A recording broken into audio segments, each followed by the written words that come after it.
बिस्मिल्लाहिर्रहमानिर्रहीम। अस्सलाम वालेकुम। वीनस स्पोर्ट्स के साथ आपका मेज़बान शहज़ादा मोइन हाजिर है। और अब पाकिस्तान क्रिकेट बोर्ड के अंदर बड़ी तब्दीलियाँ होती हुई दिखाई दे रही हैं। कप्तानीशिप के लिए भी अब हो सकता है कि कप्तान जो शाहिनशाह आफरीदी T20 ये क़यादत कर रहे थे पाकिस्तानी टीम की, अब वो भी तब्दील होने के इम्कानात बढ़ते जा रहे हैं। और साथ साथ अगर हम देखें, जो नई सिलेक्शन कमेटी बनी है, उन्होंने जो हतमी नाम भेजे हैं चेयरमैन मोहसिन नकवी साहब को, उनमें बाबर आजम का नाम है सर फहरिस्त है। तो एक दफ़ा फिर बाबर आजम को कौमी क्रिकेट टीम का कप्तान नामजद होता हुआ देखा जा सकता है। तो यकीनन इसमें अब कुछ दिन ही बाकी हैं, क्योंकि न्यूजीलैंड क्रिकेट टीम पाकिस्तान के दौरे पे पहुंचेगी और अब देखते हैं कि कप्तान तब्दील होता है या नहीं। लेकिन सिलेक्शन कमेटी जो नई बनी है, उसने बाकायदा तौर पर बाबर आजम का नाम हतमी फैसला करने के लिए, जो बाकायदा तौर पर chairman Pakistan cricket board Mohsin Naqvi करेंगे, उन तक पहुँचा दी गई है। और साथ हम बात करेंगे कराची के अंदर मुख्तलिफ खेल की सरगर्मियाँ इस वक्त रमज़ानुल मुबारक में जारी हैं, उस हवाले से भी अपने शो के अंदर बात करेंगे। और हमारे साथ आज स्टूडियो पे मौजूद हैं हमारे साथी स्पोर्ट्स एनालिस्ट हैं इकबाल मेमन साहब, हमारे साथ यहाँ पर तशरीफ़ रखते हैं। इकबाल साहब, सबसे पहले तो एक दफ़ा फिर खलबली से कह सकते हैं कि मचती हुई दिखाई दे रही है। एक तरफ है कैंप जारी है एबटाबाद में 29 खिलाड़ियों का, तो दूसरी तरफ है कप्तानी की भाग दौड़ के भी हम देखते हैं कि मसले पैदा होते हुए दिखाई दे रहे हैं। शाहिनशाह आफरीदी अभी न्यूजीलैंड के खिलाफ T20 सीरीज़ में जो है कप्तानी कर रहे थे। फिर अब जो नई सिलेक्शन कमेटी बनी है, उन्होंने बाबर आजम का नाम कैप्टनशिप के लिए chairman Pakistan cricket board Mohsin Naqvi तक भेज दिया है। आप क्या समझते हैं, एक दफ़ा फिर कप्तानी की दौड़ और टीम के अंदर है, क्योंकि हमने इससे कबल देखा था बहुत सी बातें सामने आ रही थी कि टीम के अंदर ग्रुप बंदी बहुत ज़्यादा हो गई है। फिर बाबर आजम कप्तानी से हटते हैं, फिर बाबर आजम के बाद हम देखते हैं कि शाहिनशाह आफरीदी को कप्तान नामजद कर दिया जाता है T20 के लिए। शान मसूद टेस्ट टीम की क़यादत करते हैं। अगर बाबर आजम कप्तान बनते हैं तो आप समझ रहे हैं कि टेस्ट टीम के भी कप्तान बाबर आजम होंगे और T20 के भी एक दफ़ा फिर। देखें, हमने ये पिछले प्रोग्रामों में भी इस चीज़ को डिस्कस किया है कि बाबर आजम जो है वो ठीक है, he is a very good player और एक्सीलेंट प्लेयर, मतलब ये बेस्ट ऑफ द बेस्ट है। लेकिन एज अ कैप्टन वो उन्होंने कोई गुड्स जो है डिलीवर नहीं किए। और फिर दूसरी बात यह है कि जब वो कंपेल किए गए अपना रिटायरमेंट लेने का as a captain after India का जो ICC वर्ल्ड कप था, तो उसके बाद अच्छा नहीं लगता था कि या तो उसी वक्त उसको जो है परसू करते और उसको वापस लेके आते। लेकिन ये एक एम्बैरेसिंग सिचुएशन थी उतने ग्रेट प्लेयर के लिए भी कि वो जो है, मतलब उसने विड्रॉ तो किया, लेकिन एक अंडरस्टूड सी चीज़ लग रही थी कि उसको कॉर्नर किया गया, उसको कंपेल किया गया और उसने एज ए कैप्टन रिटायरमेंट ले लिया। फिर आपने जो है एक यंगस्टर को, शाहिनशाह आफरीदी को जो है कैप्टन बनाया और टेस्ट क्रिकेट में शान मसूद को किया, जिनकी कोई इतनी बुरी परफॉर्मेंस नहीं दी। अगर देखें ऑस्ट्रेलिया की टीम को अगर हम कंसिडर करें, फिर बाबर का बैटिंग में फ्लॉप होना जो एक न्यूक्लियर है हमारे टीम का, तो शान मसूद ने भी सेकंड मैच में जो है वो ठीक ठाक परफॉर्मेंस दिखाई दी। और दूसरा ये कि जो हमारे शाहिनशाह आफरीदी हैं वो भी आखिरी T20 में जीत गए थे। तो ये चीज़ें कंसिडर करनी चाहिए। और ये वेस्ट इंडीज़ किसी ज़माने में और ऑस्ट्रेलिया हमेशा से बड़ी मुश्किल ममालिक हैं, और साउथ अफ्रीका भी। तो ये है कि ठीक है, अब अगर ये डिसीजन नोट जो है वो मिलती है बाबर को, तो बाबर को चाहिए कि पास की गलतियां ना करें और सबको साथ लेके चलें। और आप जो है, मतलब है कि उनके पास एक बेहतरीन टीम होगी इस दफ़े, क्योंकि जब उनके पास जो है इमाद वसीम है और उस्मान खान भी अच्छा आते हुए नज़र आ रहे हैं, और मोहम्मद आमिर है ख़ास तौर पे, जिन्होंने मैच विनिंग परफॉर्मेंस पास में दी हुई है। तीनों प्लेयर्स मैच विनिंग प्लेयर्स हैं। फ़ायदा तो बाबर आजम को होता दिखाई देगा। बिल्कुल देगा, बिल्कुल देगा। लेकिन ये कि अगेन बाबर की अपनी फिटनेस और अपनी परफॉर्मेंस और आप समझिए कोई लॉबी है बाबर को लाने के लिए एक? डेफिनेटली नज़र तो आ रही है, क्योंकि देखें ना, मतलब फ्रॉम द ब्लू मून अचानक जो है फिर बाबर का, अब ठीक है उसने T20 में परफॉर्मेंस अच्छी दी, लेकिन ये कि अगेन वो उसने भी लाइन तो क्लियर, मतलब वो नहीं की, क्रॉस नहीं की, और वो पेशावर ज़ल्मी को जितवा तो नहीं सके, लेकिन ठीक है, उनकी परफॉर्मेंस बहुत अच्छी थी। लेकिन देखिए, कप्तानी एक डिफरेंट वो है। मैं कल एक चीज़ पढ़ रहा था, माइक ब्रेली की किताब है art of how to captain. तो ये है कि art of leadership in cricket. तो ये जो चीज़ें हैं ना, ये चीज़ें आसान नहीं होती। एक अच्छा खिलाड़ी ज़रूरी नहीं है कि अच्छा कप्तान भी हो।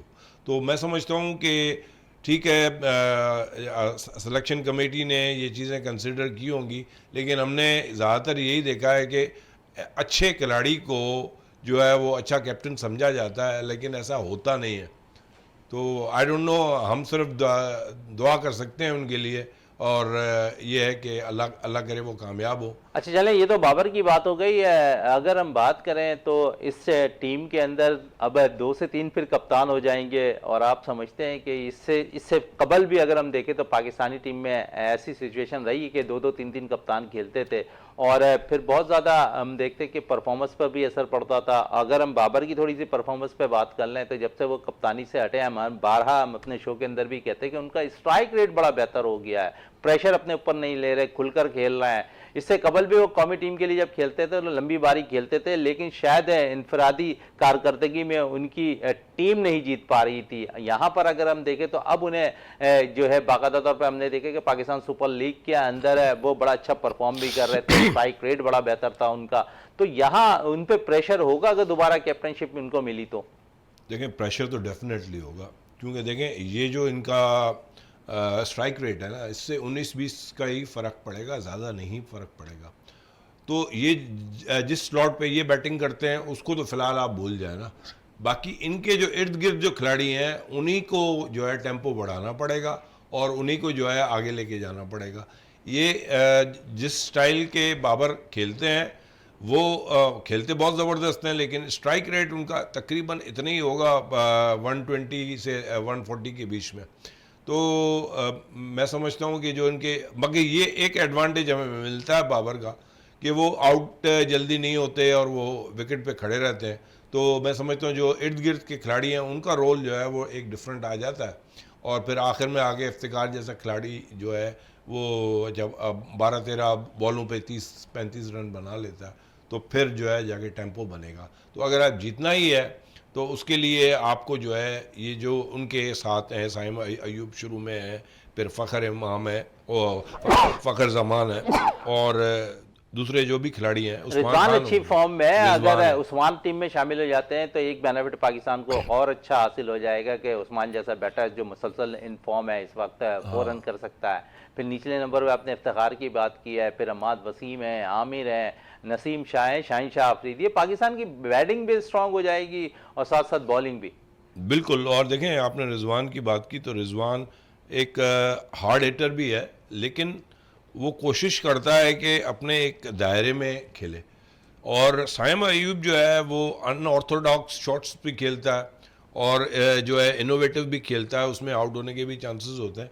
तो अब देखेंगे क्या ओपनर में वो साइम अयूब को बाबर के साथ रखते हैं या रिजवान को रखते हैं, जो प्रॉब्ली लगता है कि साइम अयूब होंगे।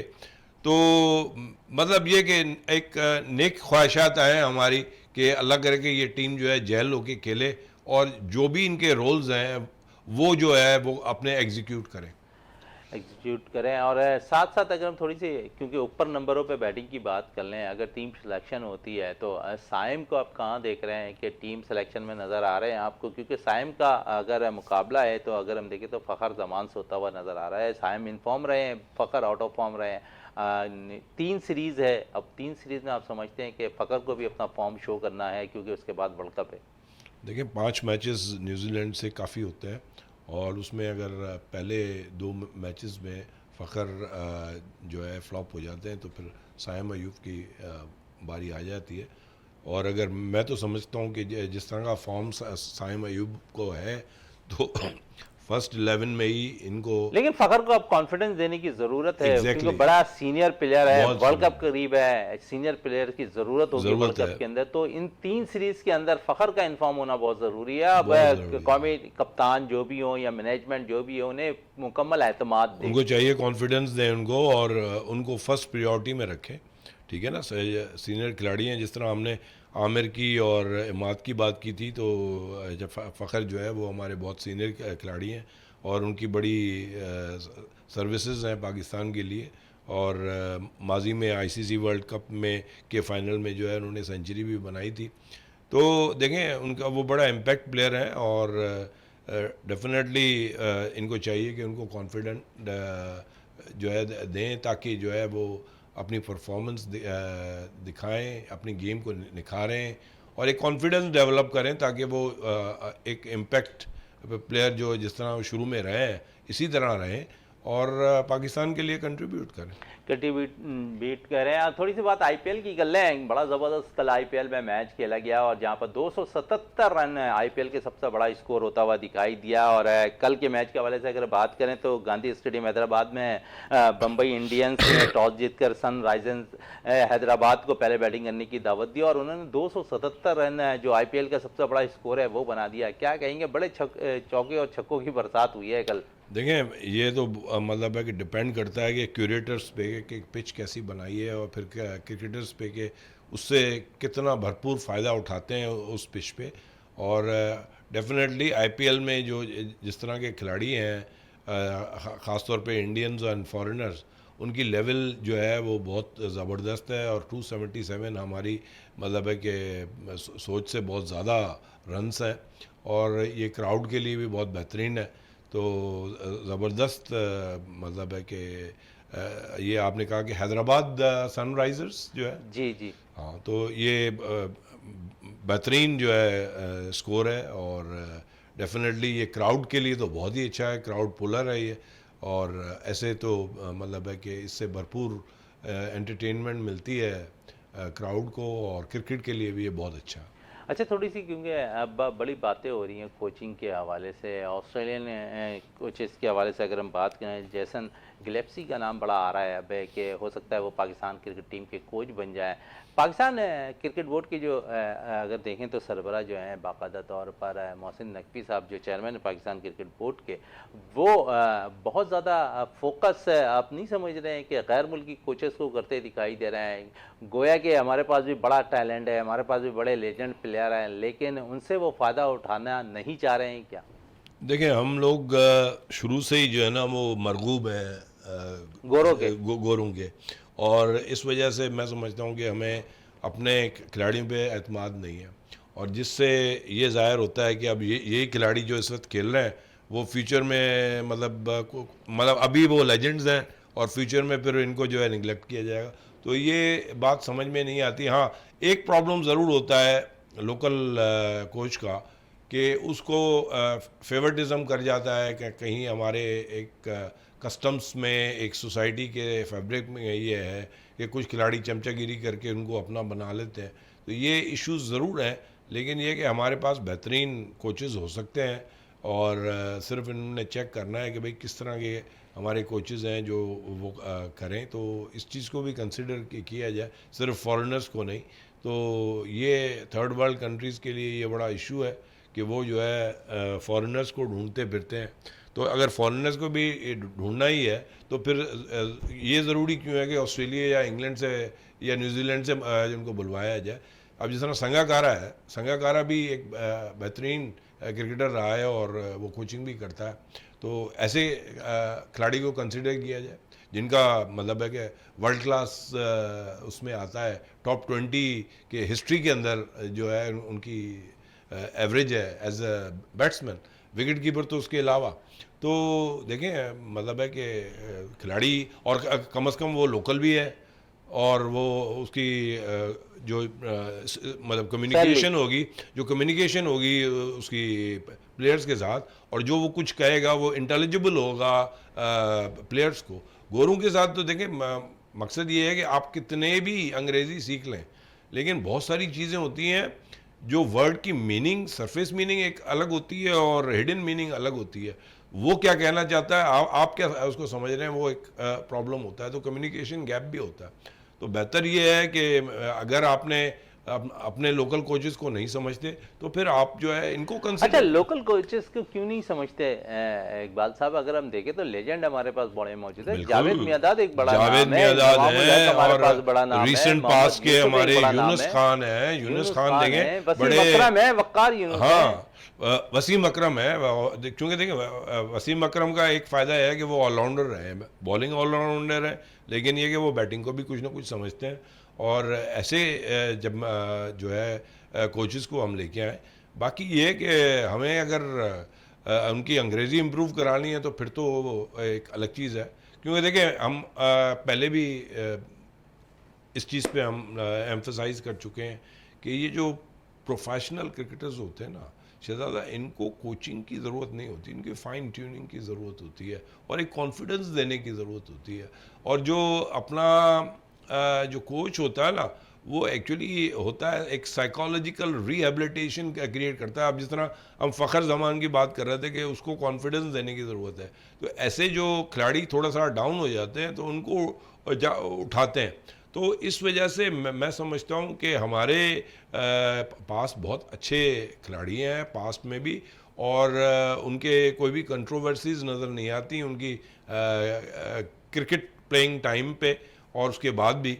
तो मैं समझता हूँ उनको कंसिडर किया जाए। मतलब है कि यूनुस खान है, इवन फॉर दैट मैटर लेकिन पिछले दिनों अजहर हमने अली देखा है। कि जावेद मियांदाद की मुलाकात रही है मोहसिन नकवी साहब से, तो कुछ तबादला ख्याल तो हुआ होगा कोचिंग के हवाले से, उनसे भी राय ली गई होगी या उन्हें कोई पेशकश की गई हो?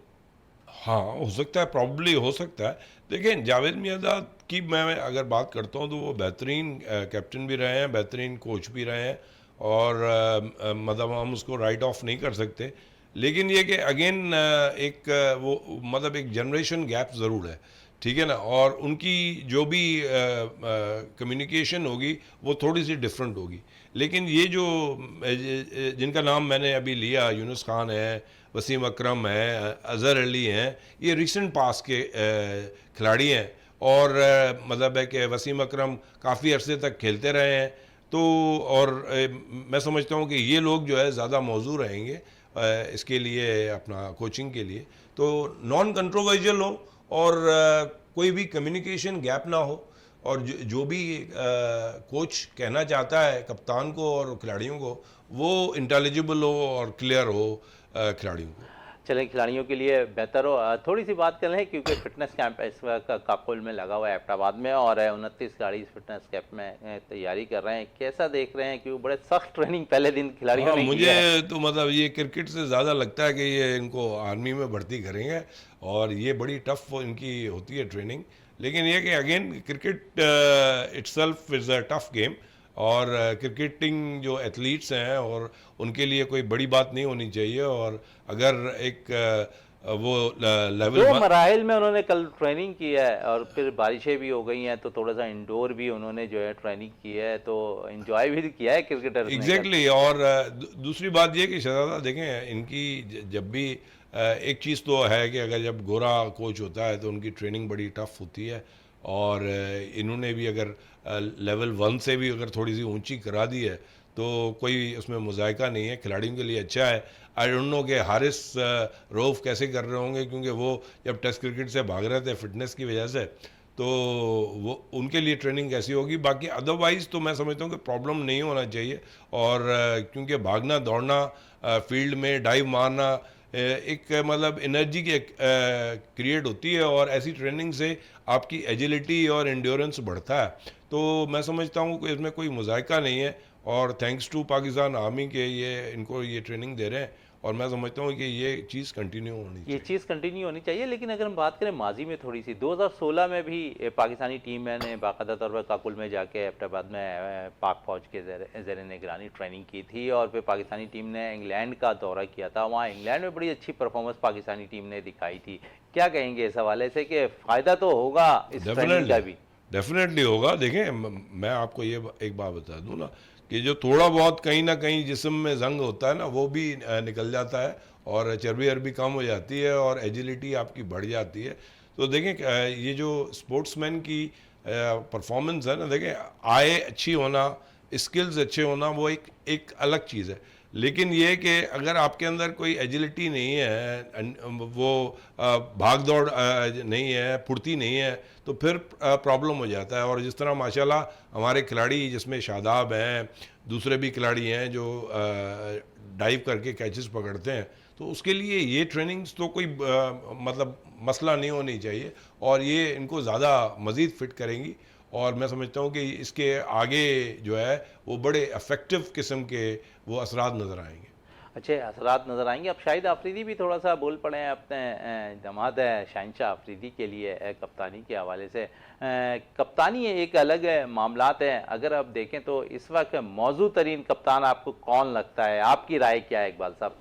देखिए, मेरे नज़दीक अगर आप पूछते हैं तो मैं समझता हूँ कि 4 नाम आपके सामने रख रहा हूँ मैं। बाबर आजम, शादाब खान, मोहम्मद रिजवान, शहनशाह आफरीदी। मैं समझता हूँ कि अगर इसको मैं टॉप ऑफ द लिस्ट जो है मोहम्मद रिजवान को लेके जाऊँगा, दूसरे नंबर पे शादाब को, और यानी बाकी आप समझ रहे हैं कि जो नाम भेजे गए हैं बाबर आजम के, आप उससे मुत्तफिक नज़र नहीं आ रहे मैं हैं कि उससे बाबर को दोबारा मुत्तफिक कप्तान होना चाहिए? हाँ नहीं, बाबर आजम का देखें, उनका वो इतने श्रीयूड और इंटेलिजेंट कैप्टन नहीं है। और जिस तरह के हमने पास में देखे हैं मुश्ताक मोहम्मद, जावेद मियांदाद जैसे कप्तान, तो अपने मतलब है कि जो अपने खिलाड़ियों को लड़वाना जानते थे, उनसे बेस्ट जो है वो एग्जीक्यूट कराते थे अपने प्लान्स को। तो वो चीज़ें मुझे इनमें से तो फ़िलहाल तो नज़र नहीं आ रही, लेकिन ये अगर कप्तान बनते हैं और वो करके दिखाते हैं। मगर ये चीज़ मैं आपको कहूँगा कि जो बाबर है, देखें शहनशाह के लिए अभी कबल वक्त होगा कि उनके लिए कुछ कहा जाए। बाकी बाबर जो है ना वो एक नेचुरल कैप्टन नहीं है।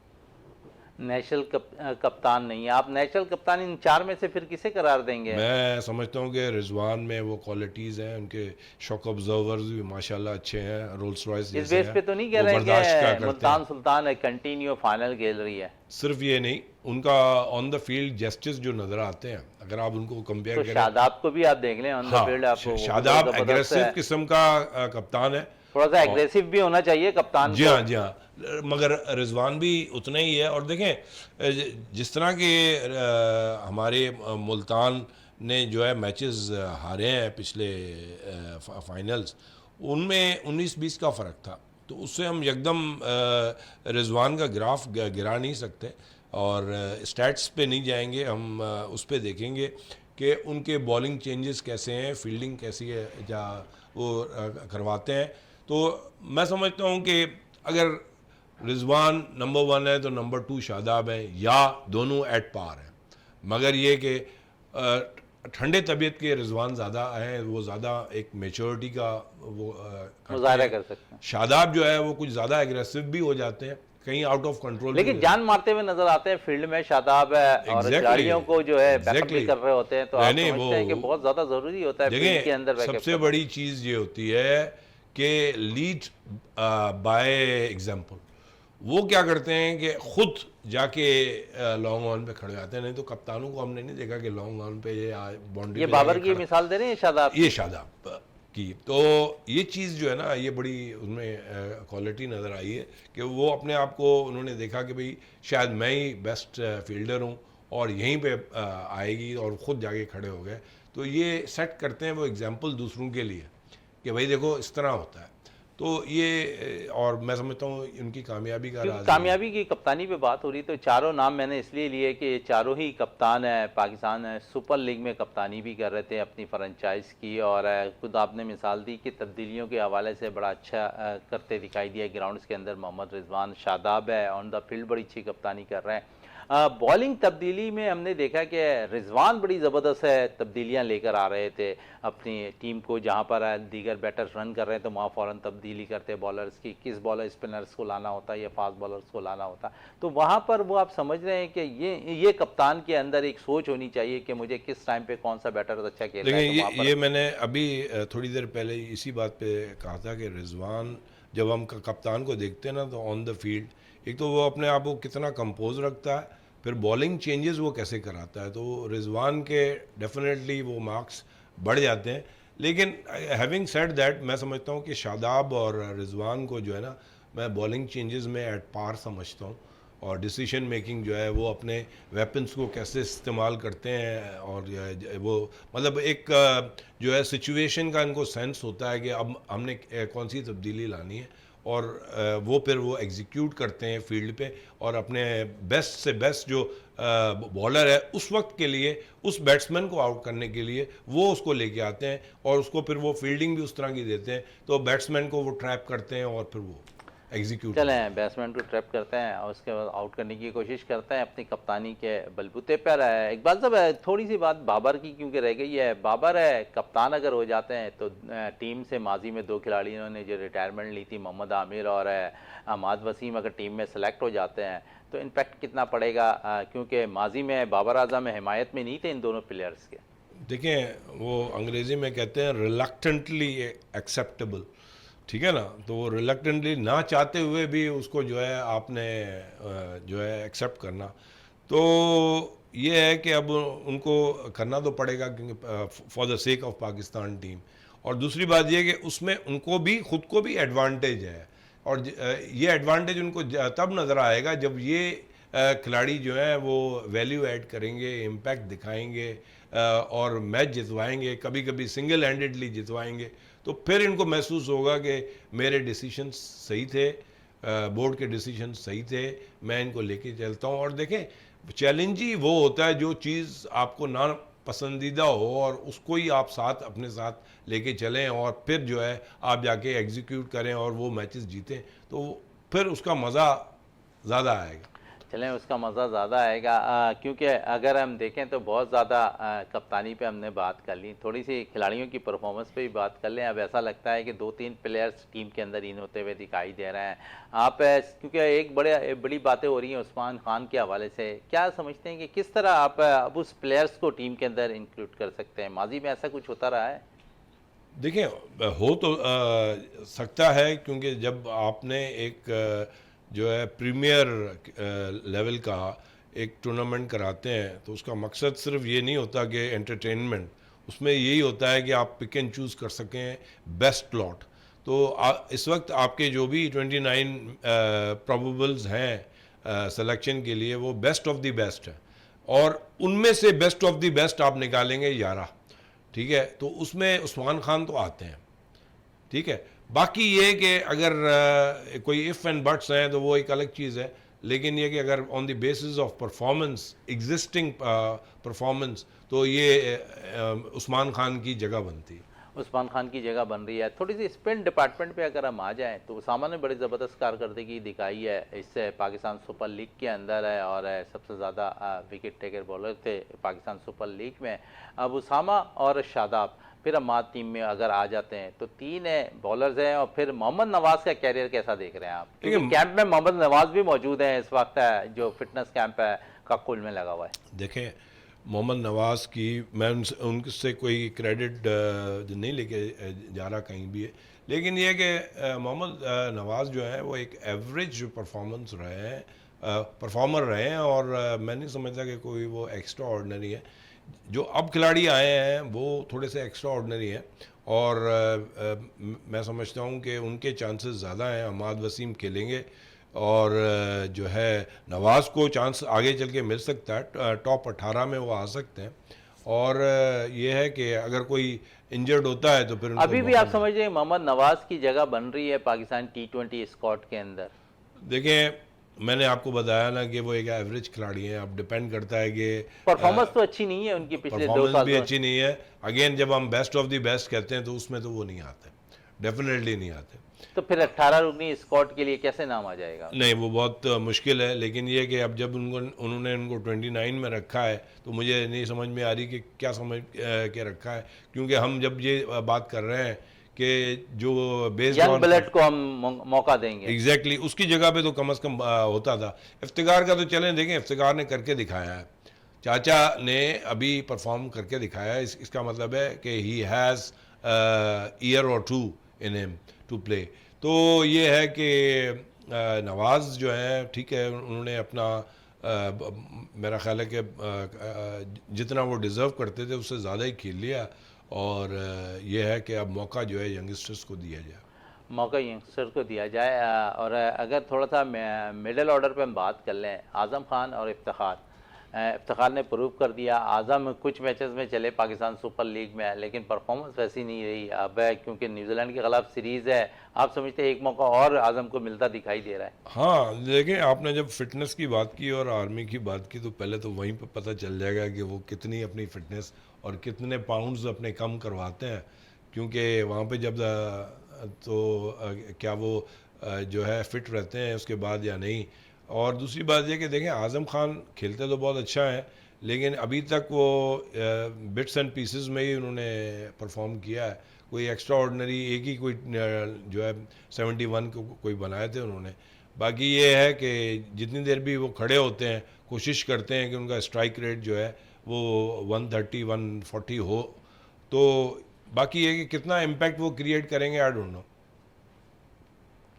बिल्कुल अगर जो बात आप कर रहे हैं इससे आपकी बात से तो मैं मुत्तफिक नज़र आता हूँ, लेकिन थोड़ी सी बात है, अगर मैं ख़ासकर मिडिल ऑर्डर में आज़म की बात कर लूँ, जिस किस्म के पाकिस्तान में अगर कोई पंच हिटर नज़र आ रहा है तो आज़म से बड़ा कोई पंच हिटर है मेरा ख्याल में नहीं है। देखिए हमारे उसने भी प्रूव किया है इफ्तिखार ने। देखिए इफ्तिखार तो कौमी टीम का हिस्सा मुस्तकिल बिल्कुल हिस्सा है, हाँ, लेकिन उसके अब अलावा जगह बनानी है किसी को तो आज़म एक ऐसा प्लेयर आज़म नजर एक आ का रहा है। है। इसके अलावा आप बता दें तो हमारे पास कोई प्लेयर। अपना शहजादा, मैंने जिस तरह कहा था ना कि हमारे पास माशाल्लाह 5 T20 हैं उनके साथ, न्यूजीलैंड के साथ। तो इनिशियली आप आज़म खान को इन कर सकते हैं, क्योंकि देखें जिस तरह हमने फ़खर ज़मान की बात की कि उसको कॉन्फिडेंस देने के लिए फ़खर ज़मान को भी 2 या 3 मैचेस शुरू के खिलाएं, इसी तरह आज़म खान को भी खिलाएं और उनको भी मौका दें कि वो अपने आप को परफॉर्म करें ताकि वो आगे जाके खेल सके। चलें आगे जाके खेल के एक नौजवान प्लेयर ने इमर्जिंग प्लेयर ने बड़ा मुतासिर किया, इमरान खान नियाजी। हाँ। जिसने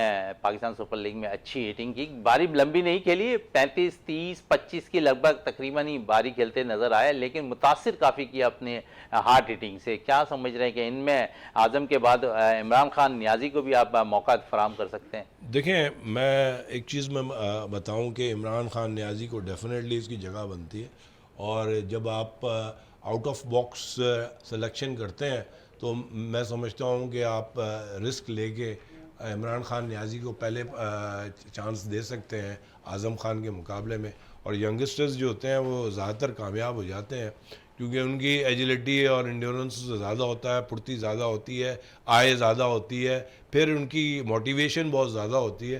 तो ये सारी चीज़ें जो है ना कंसिडर करनी चाहिए। और एक जो यंगस्टर होता है वो एक किस्म का जंगजू खिलाड़ी होता है, और वो अपनी परफॉर्मेंस को निखारने के लिए, शोकेस करने के लिए वो कुछ भी कर सकता है। तो ये भी एक बहुत अच्छा प्लेटफॉर्म है उसके लिए, न्याजी साहब के लिए, कि ताकि जो है वो अपने आप को परफॉर्म करके दिखाए। अपने आप को परफॉर्म करे। बाबर कप्तान बनते हैं तो रिजवान बाबर एक दफ़ा फिर ओपनिंग करते नजर आएंगे T20 के अंदर, मुझे लगता भी है। और दूसरा ये कि मगर अब डिपेंड करता है कि बाबर कंफर्टेबल रिजवान के साथ हैं या साइम अयूब के, क्योंकि वो साइम के साथ तो वो ऑलरेडी PSL में कर रहे हैं। तो अब डिपेंड करता है। हालांकि कहीं कहीं रिजवान ने ये भी कह दिया है कि अगर मुझे एज अ कंप्लीट पैकेज नहीं समझते तो मुझे एज अ बैट्समैन समझें, ठीक है ना। तो ये भी उन्होंने अपनी जिक्र किया है कि अगर विकेट कीपिंग वो किसी और को देना चाहें। लेकिन जब आप रिजवान को और आज़म खान को दोनों को खिलाएंगे तो तीसरा विकेट कीपर अगर उस्मान भी टीम में शामिल हो जाता है तो आपके पास तो एक और ऑप्शन है कि उस्मान भी तो आपके पास तीन स्पिनर होंगे तो 3 विकेट कीपर भी होंगे, तो आपके पास ऑप्शन ही ऑप्शन होंगे। और ओपनर भी आपके पास 4 होंगे। तो ये है कि आपके पास अच्छा जो है, लेकिन T20 में बॉल भी इतना जल्दी ख़राब नहीं होता। तो जो ओपनर्स होते हैं वो अगर मिडिल ऑर्डर में भी आ जाएं तो वो खेल सकते हैं, और बॉल नहीं होती है तकरीबन। तो मैं समझता हूँ कि इसमें कोई मुज़ायका नहीं है, अच्छे खिलाड़ी हैं। अब डेफिनेटली अगर वो अपनी जगह बनाना चाहते हैं तो ज़ाहिर बात है कि उनको थोड़ा सा अपने रोल से हट के एक डिफरेंट रोल डिफ़ाइन किया जाएगा। कोई वन डाउन खेल रहे हैं, अब जिस तरह फ़खर ज़मान है वो ओपनर है, लेकिन वो वन डाउन खेलेंगे या सेकंड डाउन खेलेंगे, ठीक है। इसी तरह जो है रिजवान को भी वो फोर्थ पे लेके आ सकते हैं, साइम अयूब को फर्स्ट पे लेके आ सकते हैं। तो मगर ऑप्शन कप्तान जो भी बनेगा ऑप्शन उसके पास बड़े बहुत होंगे होंगे। इस दफा, क्योंकि पाकिस्तानी टीम में अगर देखें तो पीएसएल में 2 से 3 लड़के रिटायरमेंट लेने के वापस आने के बाद टीम थोड़ी सी स्ट्रांग होती हुई जरूर दिखाई देगी। 2-3 लड़के जिन्होंने पीएसएल में अच्छा परफॉर्म किया वो ऊपर आते हुए दिखाई दे रहा है इस सीरीज के अंदर। और सिलेक्शन कमेटी ने पहले कप्तान का नाम अनाउंस करना है और उसके बाद जो है बाकायदा तौर पर न्यूजीलैंड के खिलाफ जो सीरीज खेली जाएगी उसके लिए टीम का अनाउंस करना है। तो आज हमारे शो के अंदर मौजूद थे इकबाल साहब, आपका बहुत शुक्रिया। प्रोग्राम का बहुत अख्ताम शुक्रिया करते हैं इस दुआ के साथ कि पाकिस्तान में खेल और खिलाड़ी तरक्की करते रहें और पाकिस्तान का सबसे लाली परचम दुनिया भर में रोशन रहे। इसी के साथ अपने मेज़बान शहजादा मोइन को इजाज़त दें। पाकिस्तान जिंदाबाद।